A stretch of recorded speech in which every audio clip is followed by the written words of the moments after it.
எங்களுடைய வேலைகளை இலகுபடுத்துவதற்கு எங்களுடைய வீடுகளில் அதற்கு தேவையான தகுந்த ஆயுதங்கள் இருக்கின்றது.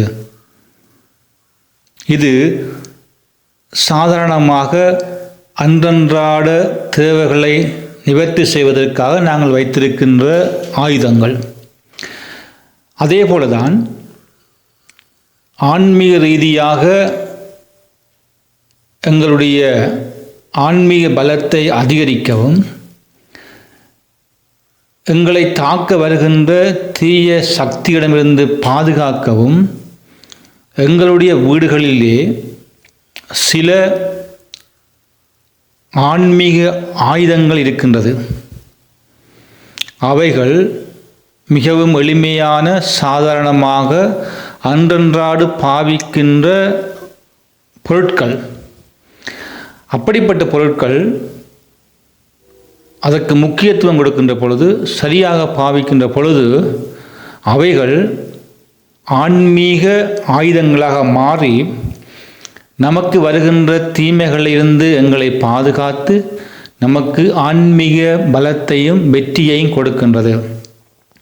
இந்த பொருட்கள் பழமையான காலங்களில் இருந்து, முன்னோருடைய காலங்களில் இருந்து பாவிக்கப்பட்டு வருகின்ற பொருட்கள்.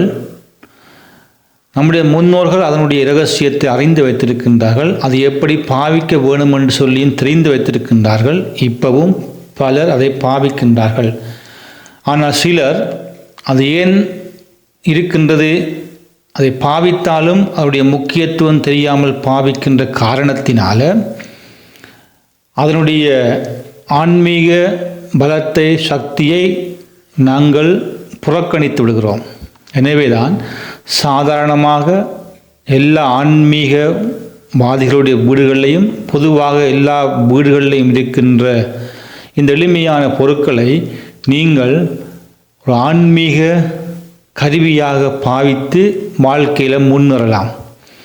அந்த வகையில் முதலாவது நாம் நாளாந்தம் பாவிக்கின்ற தண்ணீர். இந்த தண்ணீர் ஆன்மாவினுடைய பசியை போக்குகின்ற தண்ணீர் என்று சொல்லப்படுகின்றது.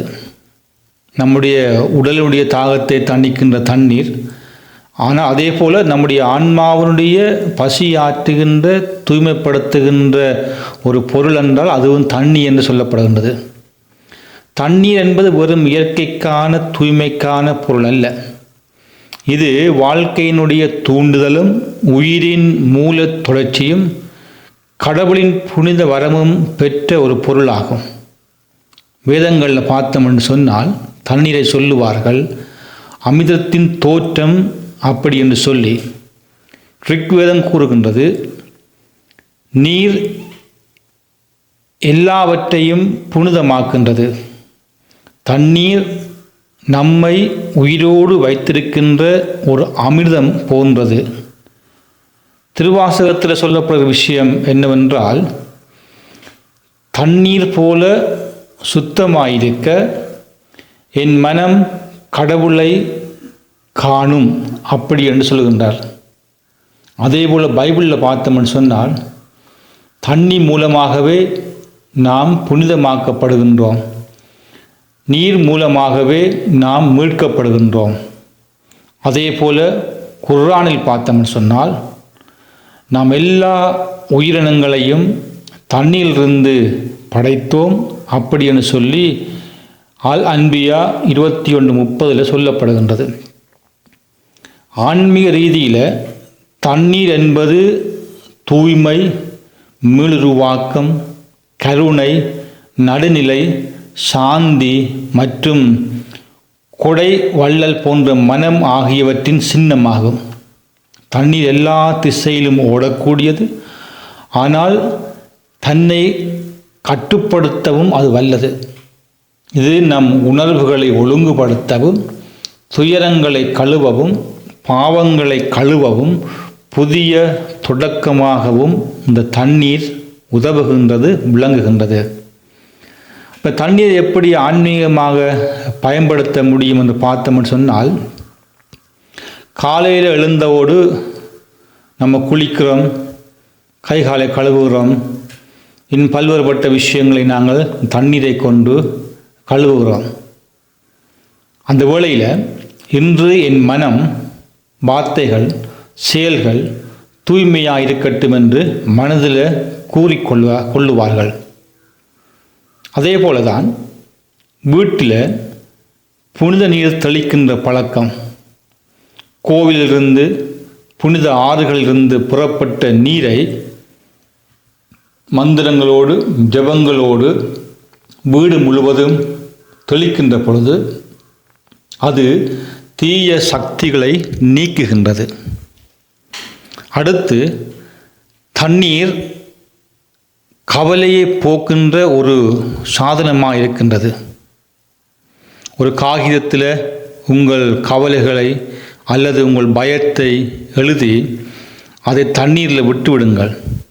அது கரையும் போது உங்கள் உள்ளமும் ஒளிரும், சுமையும் குறையும். ஆழ்ந்த தியானத்தில் ஒரு சிறிய நீர் போத்தலை பார்த்து அதன் ஒளிவட்டம் உங்களை காப்பது போல நீங்கள் கற்பனை செய்தீங்கன்னு சொன்னால் அந்த தண்ணீர் உங்களை எப்பொழுதுமே காக்கும். தண்ணீர் நமக்கு நினைவுபடுத்துவது என்னவென்றால், தண்ணீர் ஓடுவது போல நாமும் ஓட வேண்டும். தண்ணீர் சுத்தமாக இருப்பது போல நாமும் சுத்தமாக இருக்க வேண்டும். தண்ணி மந்தமாகி நிற்பது போல நம்முடைய வாழ்வும் உள்ளவும் மந்தமாகிவிடக்கூடாது. உபயோகப்படுகின்ற ஒவ்வொரு துளியும் நம்மை மீட்டெடுக்கும் புனிதத்தின் சின்னமாகும். எனவேதான் தண்ணீர் என்பது ஒரு அற்புதமான ஒரு ஆன்மீக ஆயுதம். அதை வைத்து நாங்கள் வாழ்க்கையில் முன்னேறலாம். இரண்டாவது, உப்பு. உப்பு என்பது உயிரின் சுவையையும் ஆன்மாவையும் பாதுகாக்கின்றது. உப்பு என்பது ஒரு சாதாரண சமய பொருளாக மட்டும் நமக்கு தெரியலாம். ஆனால் பண்டை கால சாஸ்திரங்களில், புனித நூல்களில் மற்றும் மனித மனதை காக்கும் ஆன்மீக வழிபாடுகளில் உப்புக்கு மிகுந்த முக்கியத்துவம் கொடுக்கப்பட்டிருக்கின்றது. வேதங்களில் உப்பு என்றால் உயிரின் சுவை என அழைக்கப்படுகிறது. பைபிளில் பார்த்தோம்னு சொன்னால் இயேசு கூறுகின்றார், நீங்கள் உலகத்தின் உப்பாக இருக்கின்றீர்கள். மத்தேயு 5:13. இதன் பொருள், உப்பு போலவே நீங்கள் பிறருடைய வாழ்க்கைக்கு சுவையும் பாதுகாப்பும் அளிக்க வேண்டும் என்பதுதான். உப்பு என்பது சுத்திகரிக்கும், காக்கும், தீய சக்திகளை விலக்கும் சக்தியாக கருதப்படுகின்றது. இந்து சமயத்தில் பார்த்தோம்னு சொன்னால் வீட்டை சுத்தம் செய்வது போன்று உப்பு கலந்து தேய்ப்பது வழக்கமாயிருந்து வருகின்றது. இது தீய ஆற்றல்களையும் தீய ஆவி பாதிப்புகளையும் விலக்குவதாக நம்பப்படுகின்றது. பௌத்தர்கள், எனவே வேறு ஏனைய மத உறுப்பினர்கள் உப்பை புனித இடங்களிலே நிலைத்த சக்தியாக கருதுகின்றார்கள். இயற்கையில் உப்பு ஒரு பாதுகாப்பு வளையத்தை உருவாக்குகின்றது. இது தீமைகளை தடுத்து நல்ல எண்ணங்களை நிலைநிறுத்துகின்ற சக்தியாக விளங்குகின்றது. இது உணவுக்கு சுவை அளிப்பது போல உயிருக்கும் தனித்துவமும் விழிப்புணர்வும் அளிக்கின்றது. இந்த உப்பை எப்படி ஆன்மீகமாக பயன்படுத்துவது என்றால், காலை நேரத்தில் உப்பு நீர் குளியல்.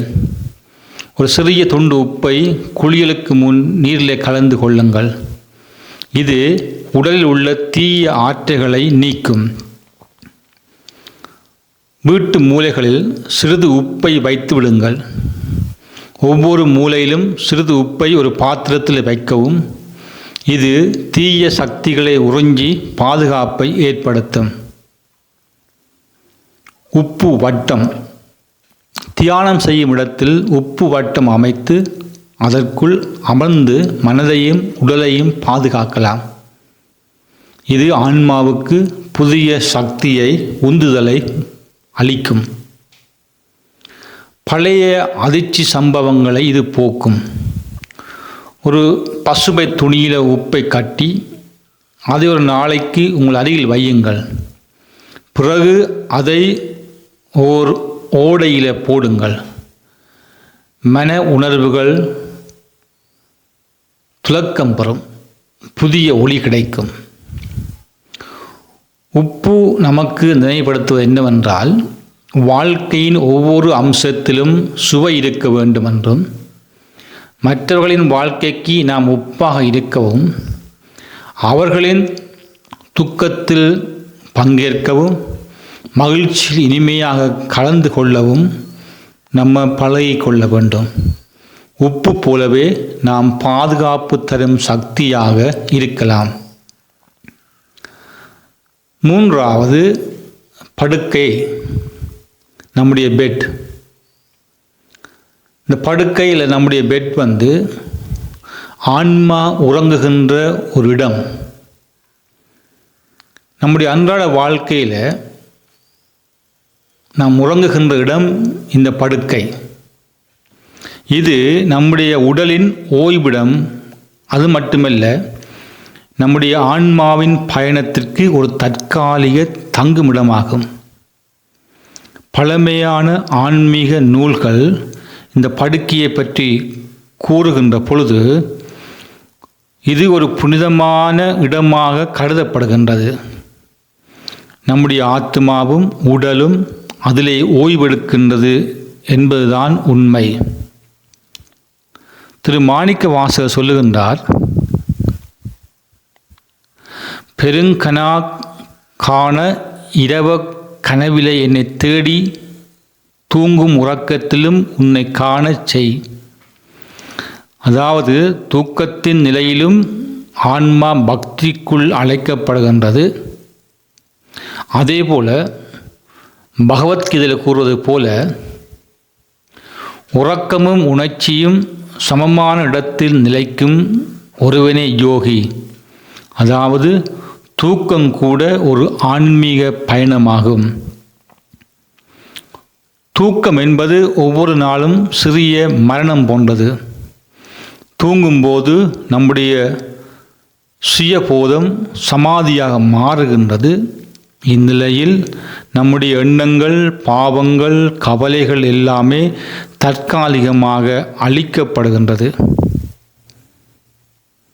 படுக்கையை ஆன்மீகமாக பயன்படுத்துகின்ற பொழுது, முதலாவது படுக்கைக்கு முன் ஜெபங்கள் அல்லது பஜனைகள், மந்திரங்கள் சொல்ல வேண்டும். தூங்கும் முன் இந்த இரவில் என் மனம் சுத்தமாய் இருக்கட்டும், என் ஆத்துமா அமைதியாய் உறங்கட்டும் என மனப்பூர்வமாக சொல்லுங்கள். இதன் மூலம் மனதின் சக்தி சுத்தமடையும். அடுத்து, படுக்கையின் மேல் தூய்மை எப்பொழுதுமே பேண வேண்டும். மன அழுத்தம் உள்ளவர்களுக்கு தினமும் படுக்கையை குறைந்தபட்சம் சிறிது நேரமாவது காற்றை கொண்டு தூய்மை செய்ய வேண்டும். இதன் மூலம் தீய ஆற்றல்களை அந்த இடத்துல இருந்து விரட்டி விடலாம். தூங்கும் நேரத்துக்கான செயல்பாடு. படுக்கையில் செல்லும் முன் உங்களது கைகளை நாசியில் வைத்து மூச்சை பெரிதும் இழுத்து 3வது கண் பகுதியை தியானிக்கவும். உங்கள் ஆன்மா பாதுகாப்பில் இருக்கட்டும் என வேண்டிக் கொள்ளுங்கள். படுக்கைக்கு அருகில் புனித பொருட்களை வைத்து கொள்ளுங்கள். பைபிள், ருத்ராட்சதம், துளசி இலை, உப்பு, தூய நீர் போன்றவற்றை படுக்கையின் அருகில் வைக்கலாம். இது தூக்கத்தின் போது நம் உயிருக்கு பாதுகாப்பாக இருக்கின்றது. படுக்கை நமக்கு நினைவுபடுத்துவது, நாம் நாள்தோறும் இறந்து மறுபடியும் பிறக்கின்றோம். தூக்கம் என்பது ஒரு தீர்வும் ஒரு பரிசும். அதில் நாம் அமைதியை பெறுகின்றோம். புதிய நாளுக்கான ஆன்மீக தெளிவையும் உருவாக்கின்றோம். அடுத்து நாங்கள் பார்க்க இருப்பது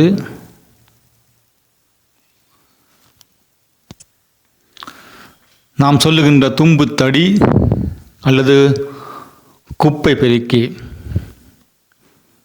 இது நம் உள்ளத்தையும் வாசலையும் சுத்தப்படுத்துகின்ற ஒரு கருவி.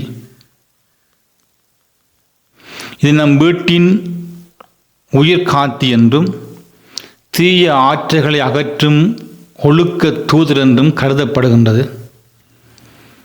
பண்டைய இந்திய காலகட்டங்களில் தூய்மைப்பாட்டை கொண்டு வீடுகளை கழுவும் போது தீய சக்திகள் வெளியேறும் என நம்பப்படுகின்றது.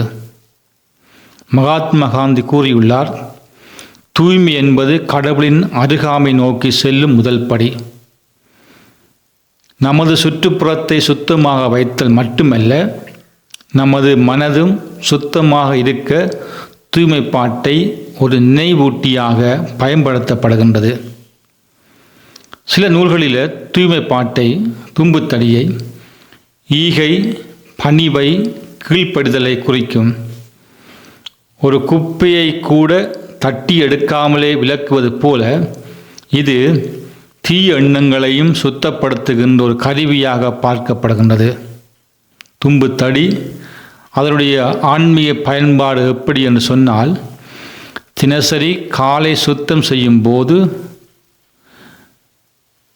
ஒரு பூஜையை போல கருதி அந்த இடத்தை, அந்த இல்லத்தை சுத்தம் செய்ய வேண்டும். அதே போல உங்கள் உள்ளத்தையும் அது சுத்தப்படுத்துகிறது என்று சொல்லி நினைத்து கொள்ள வேண்டும். வீட்டின் மூலைகளை அதிகம் சுத்தம் செய்யுங்கள். இந்த மூலைகள் இருண்ட பகுதிகளிலே எதிர்மறையான ஆற்றல்கள் தேங்கி இருந்து வாழ்வில் எப்பொழுதும் எதிர்மறை விளைவுகளை கொண்டு வரும். அதே போல புதிய வீட்டுக்கு செல்லும்போது ஒரு தும்புத்தடியை அல்லது குப்பை பெருக்கியை எடுத்து செல்லுங்கள். அதை நீங்கள் பயன்படுத்தி அந்த இல்லத்தை தூய்மைப்படுத்துங்கள். அப்பொழுது தீய சக்தி தடுப்பு கருவி அதன் மூலமாக அந்த இல்லம் தூய்மை பெறுகின்றது. புதுப்பிக்கப்பட்ட பட்டடை சாம்பிராணி புகையோடு இணைத்து வீட்டு வாசலில் நமஸ்காரம் செய்து புதிய வாசலை தூய்மை செய்து எப்பொழுதுமே சுத்தமாக இருக்கும் பொழுது வாழ்க்கை பிரகாசிக்கும். அடுத்து எண்ணெய், ஆன்மாவின் மென்மையும் நரம்புகளின் நிம்மதியும். எண்ணெய் என்பது உடலை மாத்திரமல்ல, மனதையும் ஆன்மாவையும் செம்மையாக வைத்து கொள்ளுகின்ற ஒரு உன்னத சக்தி வாய்ந்த பொருளாகும். திருமந்திரம் கூறுகின்றது, தெய்வமும் உடம்பிலும் எண்ணெய் போல இறங்கும். இங்கே எண்ணெய் என்பது கடவுளின் கருணை போல என்ற அர்த்தத்தோடு நம்முடைய உள்ளங்களிலே ஊடுருவும் என்று கூறப்படுகின்றது.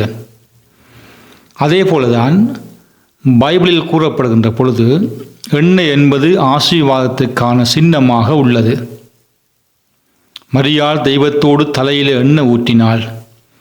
இதன் பொருள் எண்ணெய் என்பது ஒரு புனிதம் அளிக்கின்ற வாசனை, ஒரு பாவ மன்னிப்பு, ஒரு அர்ச்சனை என்று கருதப்படுகின்றது. ஆயுர்வேதத்தில் எண்ணெய் உடலில் தேய்த்தால் அதன் மூலம் அசதி, புண்கள், நரம்பு அழுத்தங்கள் குறையும் என நம்ம எல்லோருக்கும் தெரிந்திருக்கின்றது.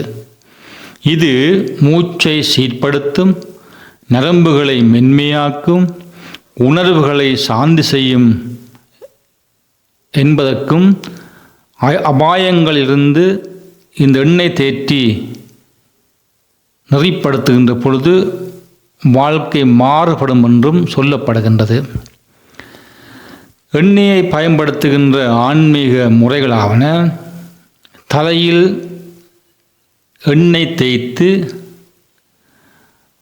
அதன்படி வாழுகின்ற பொழுது அது வெறும் உடல் நலமல்ல, சிந்தனையில் தெளிவை ஏற்படுத்துகின்றது. தூங்கும் முன் பாதத்தில் சிறிது எண்ணெய் தேய்த்தல், இது காலடி பிணைப்புகளை விளக்குகின்றது. பூஜைக்கு முன் விளக்கில் ஏற்றப்படுகின்ற எண்ணெய் அது நம் பாவங்களை அழித்து நம்முடைய வாழ்வை பிரகாசமாக ஒளிமயமாக மாற்றுகின்றது. தலையில் எண்ணெய் ஊற்றும்போது நம் சிந்தனைகள் மென்மை அடைகின்றது. கோபங்கள், ஆத்திரங்கள், வைராக்கியங்கள் குறைவடைகின்றது. அடுத்து மேசை. இந்த மேசை உணவு உண்பதற்கு பயன்படுகின்றது. அதே போல கல்வி கற்பதற்கு பயன்படுகின்றது. அதே போல உரையாடலுக்கு பயன்படுகின்றது. அதே போல ஆன்மீக பூஜைகளுக்கும் இது பயன்படுகின்றது. மேசை என்பது வெறும் ஒரு உணவு வைக்கும் இடம் அல்ல. அது ஒற்றுமையின் சின்னம், குடும்பத்தினுடைய ஒன்றிணைப்பு இடம்பெறுகின்ற இடம், உணர்வு பகிர்கின்ற ஒரு ஆலயம். பல சமயங்களில் மேசை என்பது கடவுளின் அருளை பெறும் இடமாகவும் பார்க்கப்படுகின்றது. தமிழ் பாரம்பரியத்தில் உணவே மருந்து என்பது போல் உணவு பரிமாற்றம் பெறுகின்ற இடமாக இருக்கின்றது. உறவை ஊட்டும் இடமாக அது அமைகின்றது. இது ஆரோக்கியத்துக்கும் சந்தோஷத்திற்கும் உணர்வு பிணைப்புக்கும் முக்கிய காரணமாக விளங்குகின்றது. ஆன்மீக கருவியாக எப்படி பயன்படுத்துவது? உணவு பரிமாறுவதற்கு முன், உண்ணுவதற்கு முன், உரையாடுவதற்கு முன், கல்வி கற்பதற்கு முன், ஏதாவது முக்கியமான விஷயம் எழுதுவதற்கு முன், ஜெபங்கள் செய்வதற்கு முன், எப்பொழுதுமே முன்ஜெபம் மந்திரங்கள் நாங்கள் சொல்ல பழகுகின்ற பொழுது அந்த இடம் புனிதமாக மாற்றப்படுகின்றது. இந்த நிலையான இடமாக ஒரு குடும்பத்தில் மேசை விளங்குகின்றது.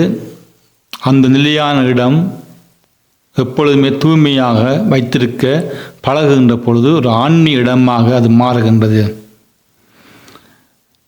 மேசையில் நாம் வணங்குகின்ற தெய்வ படங்களை வைத்து, புனித வாக்கியங்களை வைத்து அது அலங்கரிக்கின்ற பொழுது அது தூய்மையாகவும் ஆன்மீகமான இடமாகவும் மாறுகின்றது. பகிர்தலின் அடையாளமாக அந்த மேசை இருக்கின்ற பொழுது அது எல்லோர் மத்தியும் சமத்துவத்தையும் தெய்வீக அன்பையும் உருவாக்குகின்றது.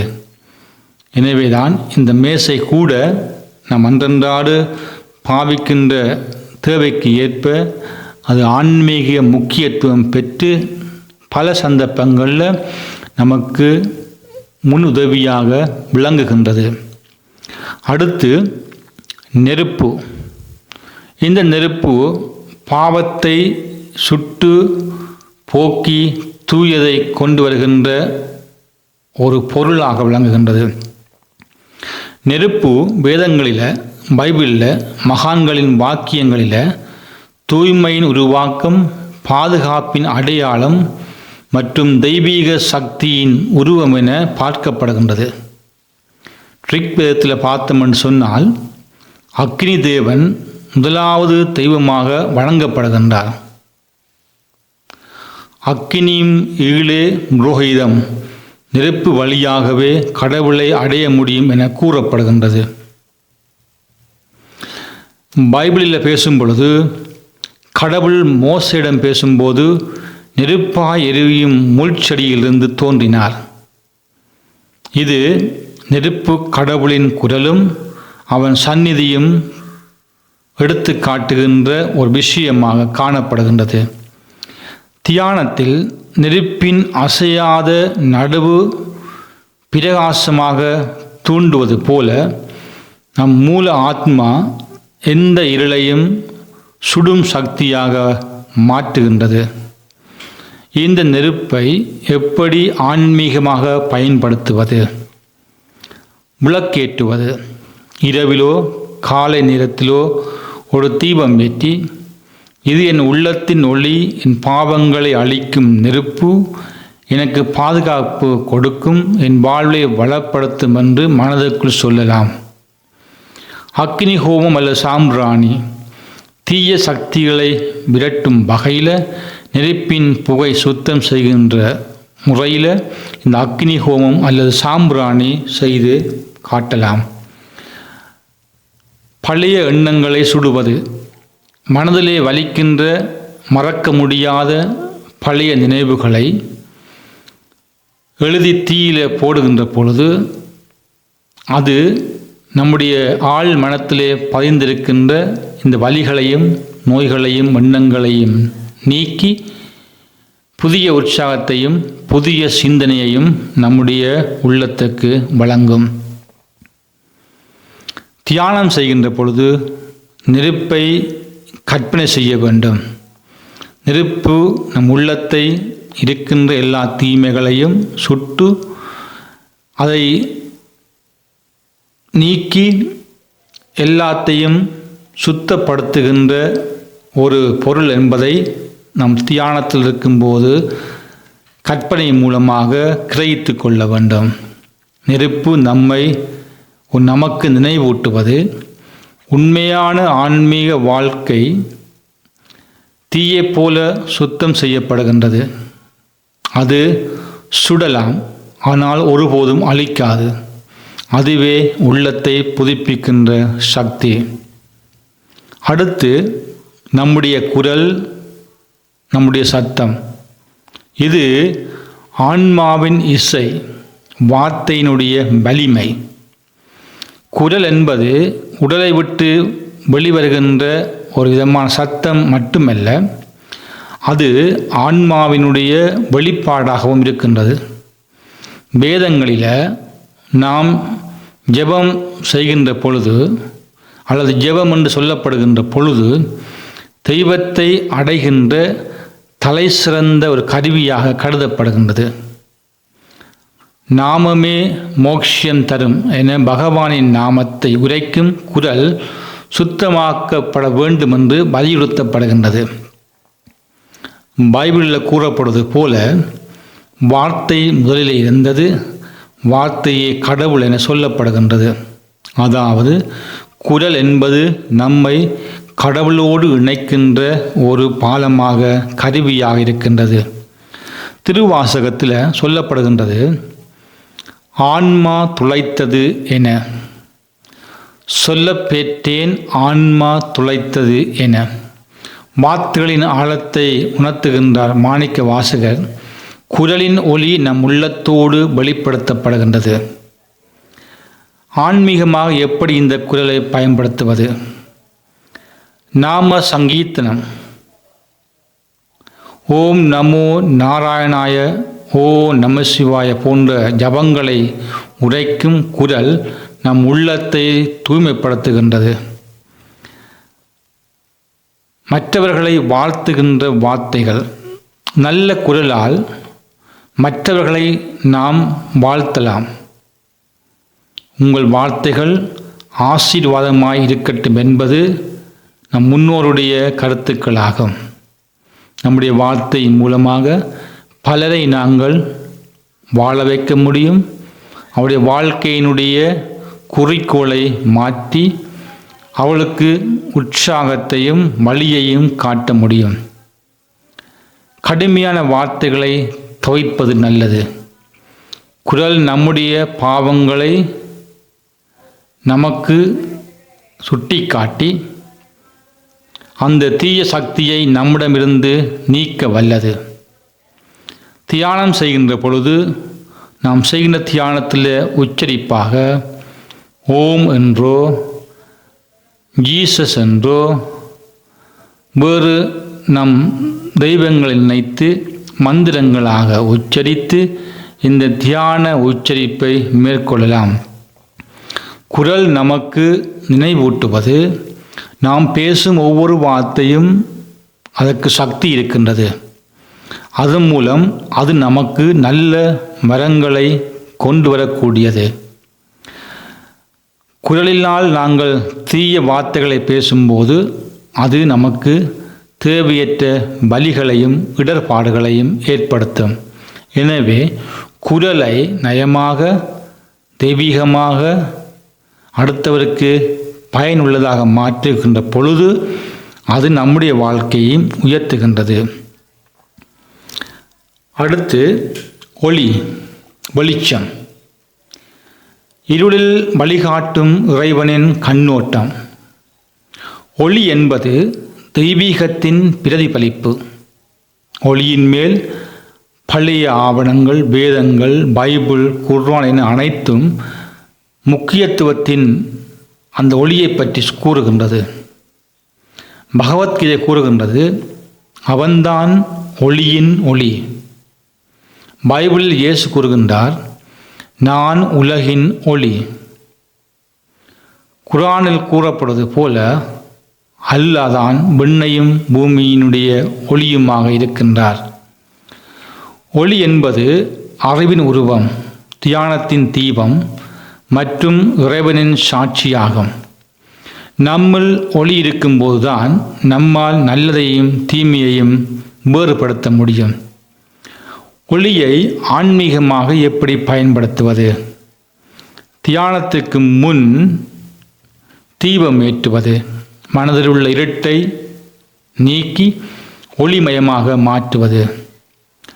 ஒளியை மனக்கண்ணால் கற்பனை செய்து மூன்றாவது கண் பகுதியில் வெள்ளை போன்ற ஒளியை நினைத்து தியானிக்கின்ற பொழுது நம்முடைய இருள் நீங்கி இன்னும் ஒரு பரிமாணத்திற்குள் செல்லக்கூடிய சக்தியை ஒளி வழங்குகின்றது.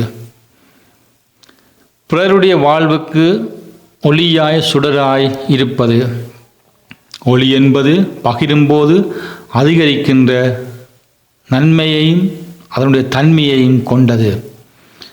மனம் இருண்டிருக்கும் போது ஒரு தீபம் அல்லது மெழுகுவர்த்தியை ஏற்றுகின்ற பொழுது அல்லது ஏற்றி வைத்த மெழுதிரியை பார்த்து, இது என் ஆன்மாவின் ஒளி, என்னை வழி நடத்துவதாக அமையட்டும் என்று சொல்லுகின்ற பொழுது இருண்டிருக்கின்ற மனம் மீண்டும் ஒளி பெற்று பிரகாசிக்கின்றது. இந்த ஒளி நமக்கு நினைவூட்டுவது, நம் வாழ்க்கை எப்போதும் பகலாக இருக்க முடியாது.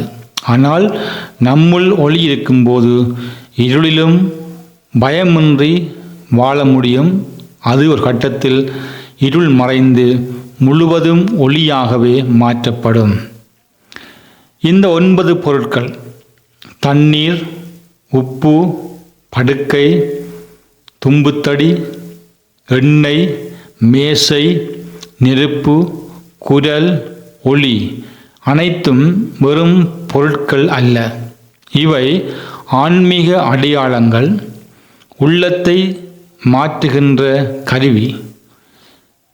அது மாத்திரமல்ல, இறைவனை அடைவதற்கான வழிகளாகவும் இவை விளங்குகின்றது.